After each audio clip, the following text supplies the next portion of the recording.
when a man of your standing says this, however this war develops, it marks a breakdown in the international system comparable with the end of the first era of globalization in 1914. Yes. That is a very big statement. It's a strong statement. I'll tell you, I think I mean two things by it. The first is perhaps more obvious, though still not sufficiently thought about than the second. The first is the Ukraine war marks a breakdown in the global nuclear settlement.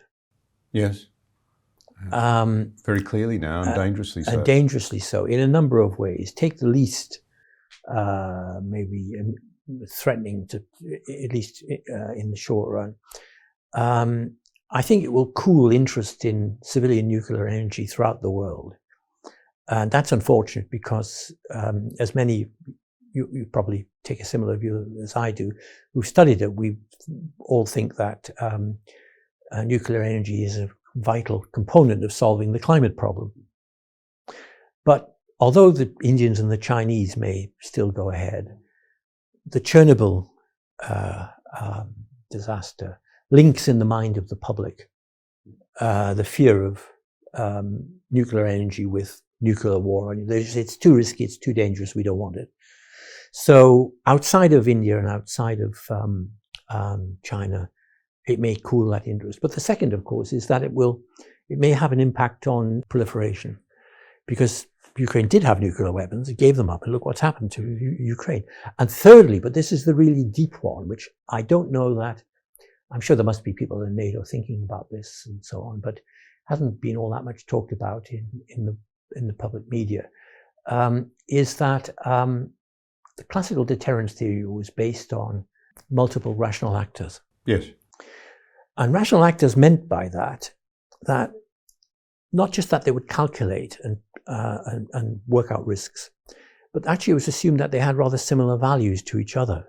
They wanted prosperity rather than poverty. They wanted life rather than death.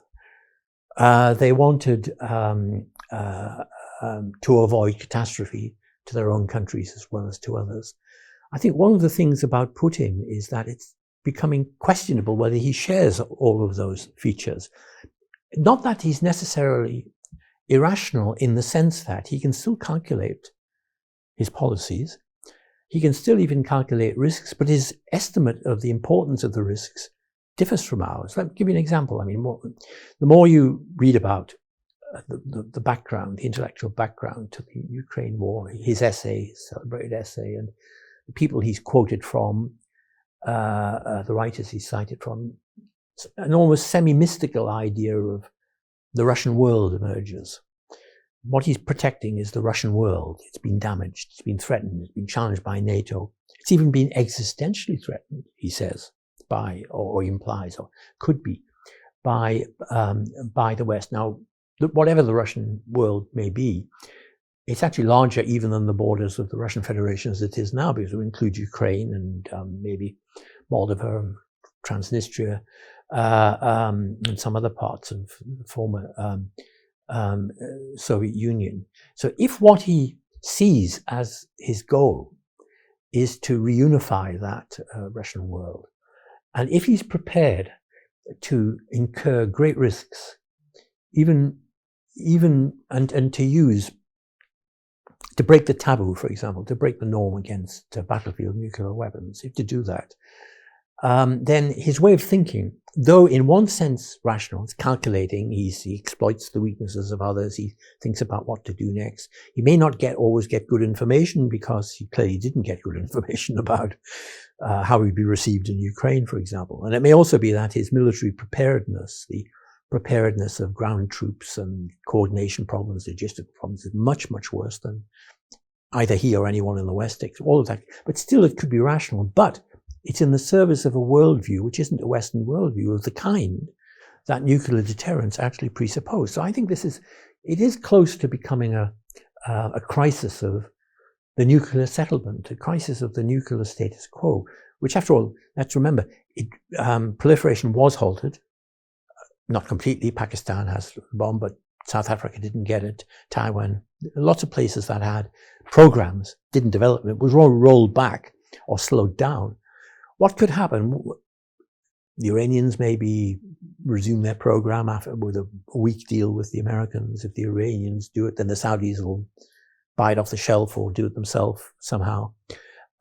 It's been put in the mix, but the deepest thing, I think, is the challenge it poses to deterrence. Because, of course, the one thing we know from this war so far is that, in a sense, the West is shackled in what it can do by the fear of nuclear escalation on the other side. And he's got escalation dominance because he can always ratchet it up, and he hasn't yet, I suppose. Well, he's used thermobaric weapons. He may have used, or be thinking, chemical weapons, not net nuclear. But is there the barrier in his own mind that there is in Western minds to using these? He's got more of them, has he not? I mean, I think he's the theatre bombs. Yeah, this is a really critical thing to understand because we think everything. I think it's ICBMs, right. But a part of what is undermining, the international system of deterrence is that he's got a vast number. I think he has about. I've read in the press that he has that the Americans have about 200, and he's got about 2,000. Yeah, and they can take out a town or a village. 10 times as many. Yeah, well. And you see that, I mean, they don't play into the standard idea that it'd be mutually assured destruction. No. That if, you take out New York, we'll take out Moscow. Yeah. No. They could take out, a village or a city or a town. Yeah. And that lowers the risk for them in their minds, or the idea that they're escalating it, at the same time as I don't think we're understanding that possibility. I think also there's a certain laxity in talk of a long war. I mean, people say, well, this could go on a long, long time. It probably could in terms of Ukrainian resistance, as long as they're reasonably well supplied. But actually, could there be a long war for Putin? It's not so obvious, because he's losing staggering numbers of men. An estimated 15,000. Yeah. Maybe more now. Or maybe more by now. And we don't know how many are desertions and not just casualties, deaths, but others who are out of action. I don't know if you saw, to me it was a kind of symbolic event that the ship that was sent out to salvage the Moskva is apparently the last serving Tsarist period ship. Right. 110 years old. Along with these tremendously frightening and horrible and numerous in the case of nuclear weapons, in the case of battlefield ones, there they do seem to have made great technical progress. One of the things we were wrong about was how far he'd managed to modernize the whole military episode. You've got demoralized, ill-prepared, ill-coordinated, ill-supplied, ill-disciplined, very ill-disciplined troops. How long can actually he go on waging a war without making any significant gains? Because it's clear that at least some people around him think that he doesn't just want Ukraine, he also wants Moldova. But could he really do it?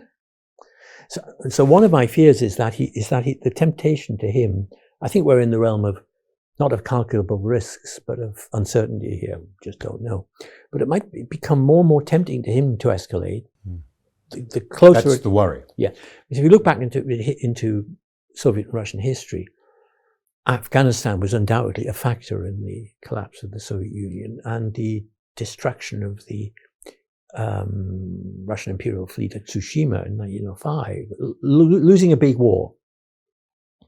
Very sort of destabilizing, particularly since the Russian Federation is not, only about half of it is Russian. It's actually a decayed or corroded relic of empire rather than a nation state. It may be more fragile than we think. And some people, of course, say, well, that's wonderful. It would collapse and we get rid of this sort of monstrous entity. But Yugoslavia doesn't make you that optimistic about how that would work out. That would be more than a regime change. What it would be that the state itself would fracture as well as the regime. And internally, most of Russia's natural wealth is in regions where there aren't majority Russian populations. In other words, in areas where there might not be that much deep attachment to Moscow. And if you look at the previous case, that was 100 years ago when the Roman Empire collapsed, the first two parts to break off were Siberia and the Islamic parts. If the Federation actually fractured, you could have a resource war and a Yugoslav type situation, but against the background of it still being a nuclear power.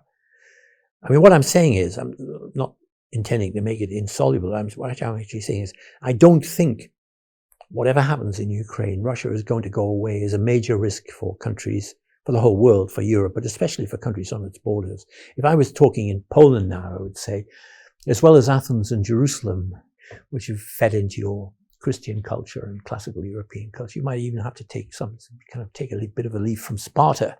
You've got to, I mean, they don't need talking to and they know what the situation is, but you've got to gear up for the long run. Because even if the Putin regime goes, not impossible in my view, we don't know who he's going to be replaced by. But it could also be that if there is regime change, the error in Western policy in regime change in Iraq and Libya was not to understand that the regime and the state were intertwined as deeply as they were. That if you get rid of the regime, you also get rid of the state. So then we had Islamic State for a while in Iraq, and also now very heavy penetration of Iraq by Iranian power in various ways. And in Libya, you've got no state at all, practically speaking, just several different governments. So don't be too, whatever happens now, don't think there is some kind of way of resolving all this, like get rid of Putin. Might make things better. It's hard to think that they could be significantly worse, but it wouldn't solve everything. So in large part, what I hear you saying, and this is where philosophy is important, is that you've often been critical of liberalism's view as human nature is essentially calculating and rational.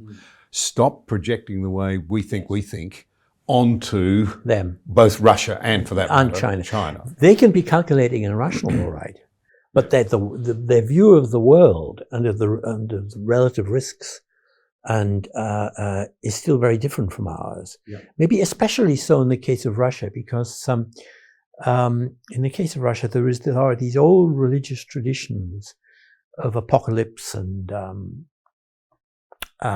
getting a better society or a better world through catastrophe of some kind. And I think they might have been revived even before Putin. I mean, one of the interesting features of the Putin regime is the tremendous importance that the Russian Orthodox Church has acquired within it. And I've read in studies, a study done by published by an Israeli researcher recently, that in many ways now the Russian Orthodox Church has some of the functions that the KGB had and still has, which is that they've got military priests, they've got them in the nuclear complex, they're right throughout society. Of course, they're very big in propaganda now on television. I mean, the only independent, in quotes, Russian television system is one run by one of Putin's friends, who is a big Orthodox oligarch who promotes the war, promotes the invasion on a theological basis, actually. The theological basis is the Russian world, Russian civilization, Russian Orthodoxy is based in Kiev. That's where it started, so we're going to get it back. We can't have it drifting off to Europe, drifting off to the corrupt West. It's a theological justification of it, and we're not used to that outside of Islamism. It's deeply troubling to me, not least of all because of the point you just made. Whilst we admire Zelensky and the fighting spirit of the Ukraine, oh, very much so. I'm not quite sure they're in a position to be critical of the West for being corrupt.